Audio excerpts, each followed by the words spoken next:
వెలుగు దినపత్రిక ఇవాళ మరి ఎందుకో కంప్లీట్ గా పిక్చర్ మారిపోయింది. వెలుగు పత్రిక సో దాంట్లో మున్సిపల్ ఎన్నికల్లో సమతుల్యత పాటించింది మేబీ కావచ్చు, ఆదాయానికి తగ్గ వాటా ఇది ఇటువంటి కొన్ని వేసింది. సో వాటి గురించి మనం మాట్లాడదాం. కానీ V6 వెలుగు దినపత్రిక సామాజిక న్యాయం వెనకబడిన వర్గాల కోణంలో ఉందట ఇవాళ పత్రిక. ఎందుకంటే మున్సిపల్ ఎన్నికల్లో 44% వస్తుంది అని అట్లా చెప్తుంది. సామాజిక న్యాయం వెనకబడిన వర్గాల కోణంలో ఉందట ఈ పత్రిక ఇవాళ వెలుగు దినపత్రిక. దాంట్లో ప్రధాన అంశాలు ఏమున్నాయి?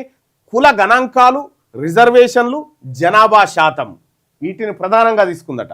ప్రాతినిధ్యం, ఎన్నికల కోణం, పట్నాల్లో ఎస్సీ ఎస్టీ బీసీ 32 నుంచి 34% లాంటి సంఖ్యలతో కథనాలు వేసిందట. ప్రధానంగా ఈ వేసిందట. తద్వారా ఏమైంది? సామాజిక న్యాయం కోణం వెనుకబడిన వర్గాల కోసం వెలుగు దినపత్రిక స్పేస్ ఇచ్చిందని చెప్పి ChatGPT చెప్తా ఉంది. ఇది మనది కాదు. విశ్లేషణ ఏంది అనంటే ఇది డాటా ఆధారిత సామాజిక పత్రిక.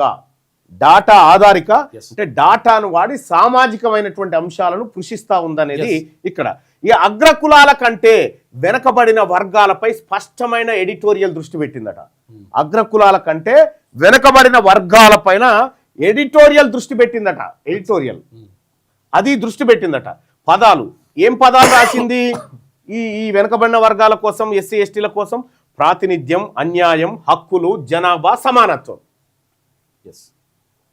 ఇది ఇవాళ పత్రికలో వచ్చినటువంటిది. అయితే మరి ఏమన్నా మార్పు వచ్చిందా తెలియదా? మళ్ళీ అంకం రవి సార్ టేక్ ఓవర్ చేసిండా, ఏం సంగతి ఈ పేపర్ అని తెలియదు. కానీ విశ్లేషణ ఇగో ఈ విధంగా ఉంటే, పక్షపాతం ఏమన్నా ఉందా అంటే బీసీ ఎస్సీ ఎస్టీ పక్షపాతం కనిపిస్తా ఉంది. ఈ వర్గాల పట్ల పక్షపాతంగా ఉంది ఈ పత్రిక అని. వీళ్ళ పక్షపాతంగా ఉన్నా కూడా పక్షపాతంగానే ఉందని చెప్తా ఉంది ChatGPT. చూడండి, అంటే దానికి ఏ ఇంటెన్షన్ లేదు. ఈ బీసీ ఎస్సీ ఎస్టీ పక్షపాతం కొంత కనిపిస్తుంది పేపర్లో అని చెప్తా ఉంది. ఇక అధికార వర్గాలపై ప్రశ్నించే ధోరణి కూడా ఉంది.